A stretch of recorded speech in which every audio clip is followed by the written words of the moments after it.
Welcome back to the House on 103.9 The Game. Very special edition of the House. Very special segment because we have got a real American hero with us here today. Not actually with us. He's going to be calling in. He is calling in. It's Everett Sutton. June 6, 1944. It was the largest amphibious assault operation in history, and it was the beginning of the end for the evil forces of Adolf Hitler. We know it as D-Day, the Allied invasion of Normandy in World War II. A lot of us talk about it. A lot of us watch movies about it. Our special guest today was actually there. Please welcome to the show a true American hero and a World War II veteran, Everett Sutton. Mr. Sutton, thank you so much for being on our show today. Thank you for having me. You betcha. Now, right off the bat, sir, let me say thank you. Guys like me do not tell men like you thank you nearly enough. So thank you for your service to our country, and thank you for your service for our freedom. Thank you. Thank you very much. You betcha. How old were you, Mr. Sutton, whenever you enlisted in the Army? How old of a man were you? 19. 19 years old. 19 years old. Okay. Yes, sir. And what year was that? 1943. 1943. And what was your job in the Army? I was a surgical technician, but just behind the front line. Okay, surgical technician. Yes, sir. And I know you were a part of the D-Day invasion. Yes, well, I was right there. Yeah, the largest amphibious assault in history. Sir, if you would, take us back and tell us what it was like being in that boat on that June morning, heading toward those deadly beaches of Normandy. What was it like? Well, there's a lot of fear involved in it. I can remember that. And but once we got there, it wasn't any time for that. It was from then on. It was do the best you could with what you had to do it with. Yes, sir. And there wasn't any of us wanted to end up speaking German, so thank God we didn't do it.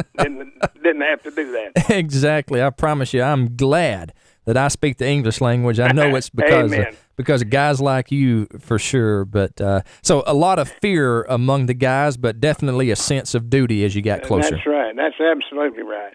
Very cool. Now, Mr. Sutton, I know your boat had some mechanical problems that caused it from getting to shore. What exactly happened to the boat that you were on? The propeller sheared.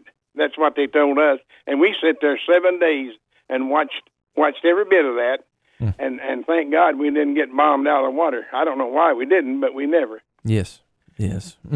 So for 7 days, you were there just off of the off the shore, just off the beach. Less than a quarter of a mile from where the actual war was going on. So you were a witness to the Allied forces storming that hellish beach. As best as you can, and as much as you want to, sir, describe to us what you saw that day. Well, one of the main things that bothered me the most was ducks. You know what this amphibious ducks are that we had? Mm-hmm. They was just knocking those things out of the water just as fast as they could get out and start to the shore. Mm-hmm. And that was one. And then the waves were coming in 11 foot high, Yes, sir. And they had to sink 3 ships as to break.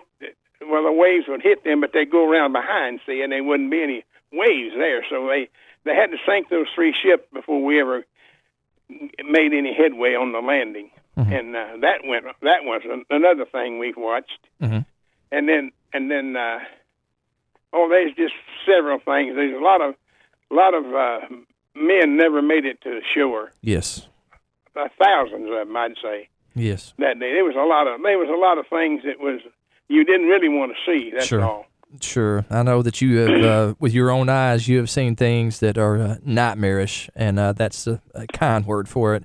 I saw a movie several years ago, Mr. Sutton. We're talking with Everett Sutton, a World War II veteran, a D-Day veteran. I saw a movie several years ago called Saving Private Ryan, a movie that depicted, at the very beginning of the movie, it depicted that D-Day invasion in grisly detail. Did you see that movie? No, I never saw it. Okay. Well, I was wondering how close that that Spielberg was able to get with that depiction, but that was certainly a strong movie. And Mr. Sutton, was there ever a point in the assault, as you're out there watching this assault on the Omaha beach, was there ever a point where you thought, we're going to get pushed back in the ocean here? This thing is not going to work. Was there ever a point where you thought the bad guys were going to win? No, if about the time you try to think that, here come the Air Force, and boy, when they come down and let them bombs go, they it looked like they was going to hit you right on the nose, but they landed right where they're supposed to land. Yes. And I'll tell you what, the Air Force really helped our soldiers to get on shore. Man, they had the Germans had machine gun nests, what we call them. Yes. They had, best I could see, they had 5, and they were protected considerably.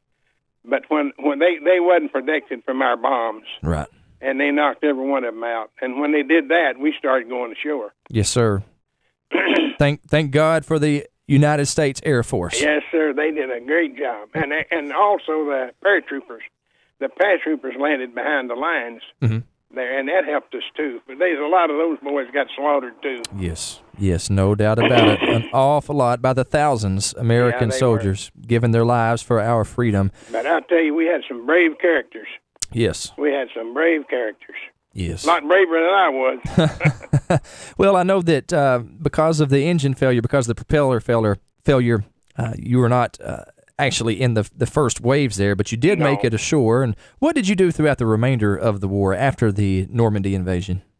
Well, we started wherever we were needed. We were attached to that group of people, and we did surgery. We had 2 surgeons, an anesthetist, and 2 enlisted men, which were surgical technicians, as a team, and we did field surgery. But that was on people that couldn't be mobile, couldn't be took back to the hospital. Yes, talking with Everett Sutton, a World War II veteran, here on Veterans Day, telling him thanks and learning about his service. Mr. Sutton, where were you when you got the news that Germany had surrendered? About 50 miles from Berlin. And they pulled us back to Camp Lucky Strike, and we came right home.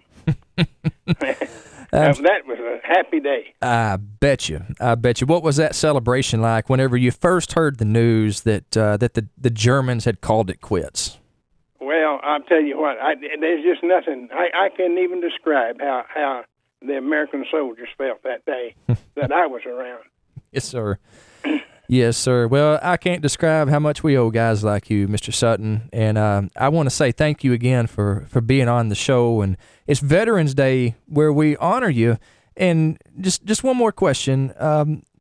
What does it mean to you? What does it mean to a veteran whenever people say thank you for your service? What does that mean?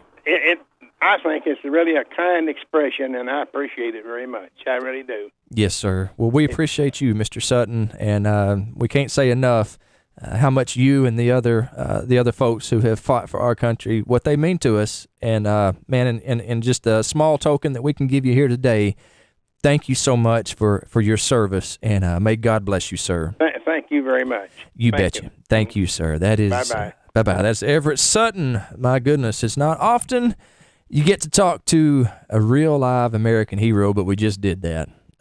World War II veteran, and we appreciate him being on the show today. He was there at Normandy. We sure do appreciate you. Thank you, kind sir. Thank you, Everett Sutton, for your service, and thank you for being on our show today. We're not done.